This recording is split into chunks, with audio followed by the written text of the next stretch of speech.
This is Akashvani. In the program Spotlight, now we bring you a discussion on G20 Energy Ministers Meeting, Collective Action and Energy Transition. The participants are Anil Razdan, energy expert, and Rajesh Lake, anchor. No talk about the future, sustainability or growth and development can be complete without energy. It impacts development at all levels from individuals to nations. In light of this, Mr. Razdan, what is the objective of the G20 Energy Ministers Meet?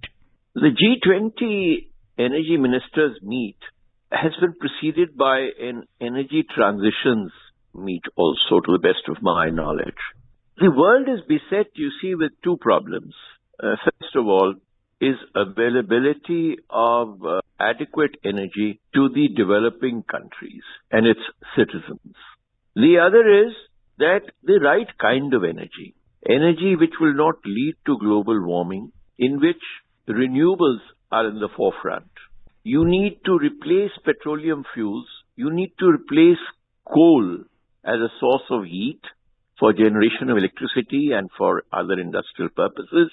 And at the same time, you want to use appliances which are energy efficient, will consume less energy. But all this can only happen if you have availability of technology, availability of finances, the personnel to run those institutions of energy production or distribution or maintenance, and global cooperation. Because if you are moving into an era of renewable energy, you may be moving in situations which is directly connected to the time of day and sometimes geographic location, unlike your old fossil fuel resources.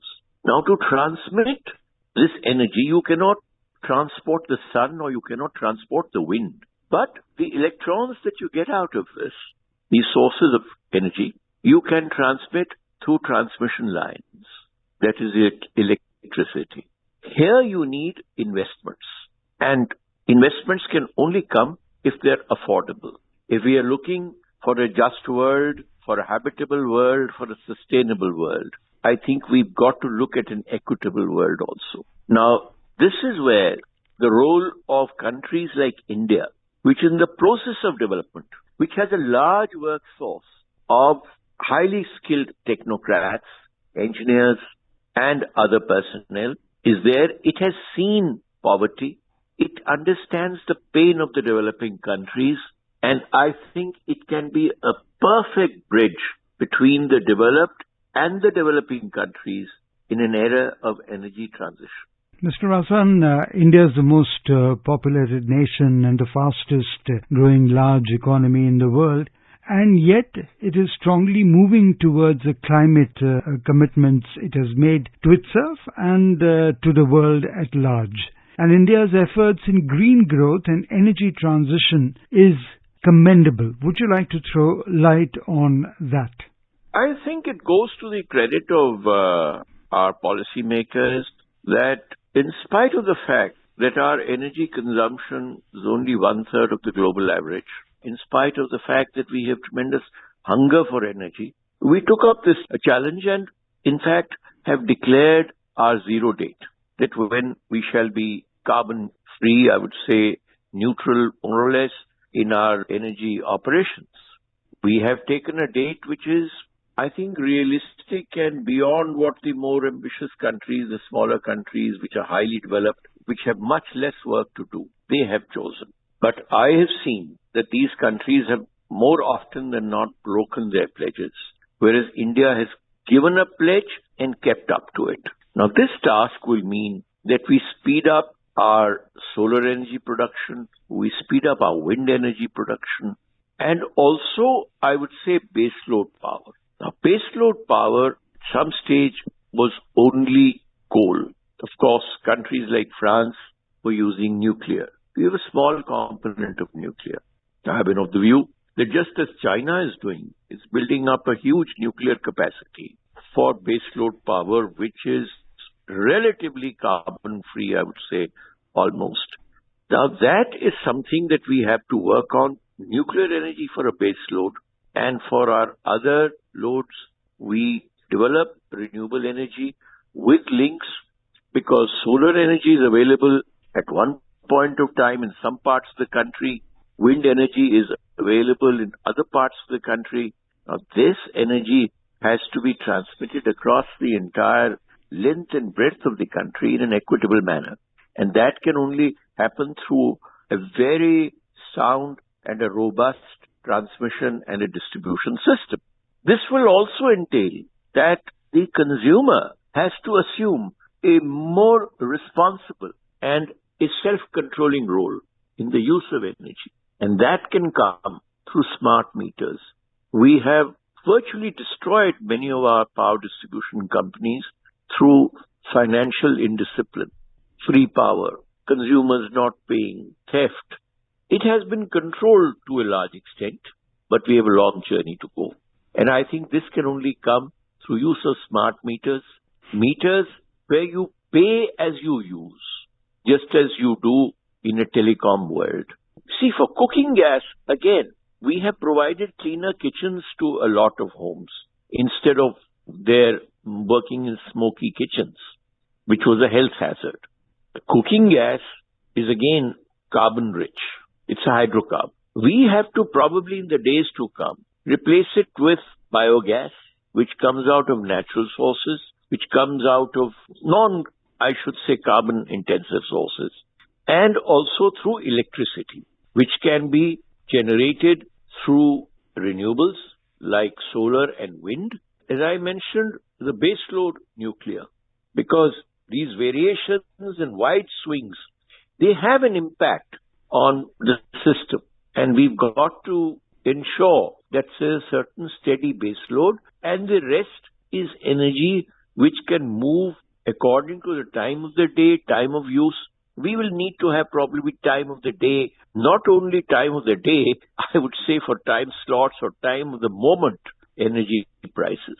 Today the Prime Minister talked about, Mr. Razdan, about the efforts to work for inclusive, resilient and equitable and sustainable energy for all. You touched upon the equitable part of it also. How will all this be done, particularly when it comes to the consumer, with the help of LPG, piped cooking gas, LED lights, electricity, etc.? See, when we talk of LED, that is energy efficiency. Now that, how you generate that electricity, if you can do it by renewable sources, the better, and that's where we are moving in that direction. We've set up very ambitious renewable targets for ourselves, from 177 gigawatts at the moment going up to 500 gigawatts by 2030. But again, it is not a steady power. We will need to, as I said, build grids covering the entire country, and as I repeat, we will need baseload power. Now, gas for cooking, etc., ultimately when we are reaching to a zero hydrocarbon use, I mentioned we will have to probably use biogas. There are other sources of clean energy which you can tap. Kitchens have to be clean, but we have to work very strongly on energy efficiency. That is doing much more work with much lesser energy. That can only happen if you review your entire structure of taxation. We had introduced in the year 1998, when I was looking after energy efficiency in the Power Ministry, the star code guidance, 1, 2, 3, 4, 5 stars, to designate what is the energy consumption status of that device that you are using. We need to reduce duties on devices which are highly energy efficient and raise duties on those which are energy intensive, so that the consumer moves through this economic mode into the right kind of energy device purchase. That is one aspect. The other is strict metering, that you know what energy you are consuming, what is your bill, just as a mobile phone revolution has come on. You use only what you can afford to use. And at the same time, you are ensuring that money is coming back into the system, which was a great handicap in the earlier practices of the state electricity boards, the distribution companies, which were heavily into debt, and taking sustained effort now to pull them out of the red into the blue, if not the green ultimately. Now that is a comprehensive plan that you have to make out. India has taken an initiative also recently in stretching its energy or electricity cooperation or links way into Southeast Asia. It was earlier confined to South Asia. We had transmission links one-to-one with our neighboring countries in the subcontinent. But we need now undersea links, with Sri Lanka also. As Power Secretary, I tried to promote this link 15 years ago, that we should have a strong undersea link with Sri Lanka. Because you have to come to a neighbor's help when he needs it. Only then he will come to your help. And that is what is neighborhood. There was an old saying in Hindustani language that hamsaya, that you live in each other's shadow and protection. Now that protection of each other is extremely important. And if we can extend that cooperation and that neighborhood to Southeast Asia, it will be extremely good. We've got to do global cooperation. Almost 2 decades back, Europe was thinking of generating its renewable energy in North Africa and taking it across the Mediterranean into Europe to turn truly clean. Now, this will give an opportunity also to these backward areas to develop some economic entity of their own, some resources which nature has given. Technology may not be there with them, but this natural resource is available. And this spirit of cooperation, and I think it will begin with bilateral building blocks in respect of energy cooperation also, country to country. And gradually, it can be a region, though there are problems always of international relations, tensions. So country to country links, I think, must be strongly encouraged. We can have joint transmission investments. Vision, Mr. Razdan, of the Prime Minister's vision of interconnected green grids come together with what you are saying just now? See, one is interconnected green grids is first of all within the country. That there are, say, the coastal regions which are rich in wind energy. Now, wind energy has a timing. Normally, it's in the evening, night. Whereas solar energy is during the day. So there is a complementarity also in what nature has provided us. Some regions have hydropower. Now, hydropower, again, if they are in a reservoir, it is extremely good because it serves 2 purposes. Number one, you're storing water. Also, you may need it. Take the Bhakra Dangal project in our case. The Tehri Dam, some project which I was closely associated with. It has electricity, it has water. And what is very critical is in electricity management, that you are able to immediately pump in power when there is shortage somewhere through a hydro storage system. I would surely strongly support the move in hydrogen and cooperation in that field, because hydrogen is the fuel of the future. It's the cleanest fuel for transportation. But here again, we will need a lot of work on batteries also. That's an area which may be discussed some other time. Mr. Razdan, the time is short, so we would have to wind up. Just as a parting note, the Prime Minister also suggested strengthening collaboration on the fuels for the future and remarked that the high-level principles on hydrogen are a step in the right direction. Actually also added that transitional grid interconnections can enhance energy security, and India is promoting this mutually beneficial cooperation with its neighbor. On that note, thank you so much, Mr. Anil Razdan, for being with Akashvani. Thank you. You were listening to a discussion on G20 Energy Ministers Meeting, Collective Action and Energy Transition.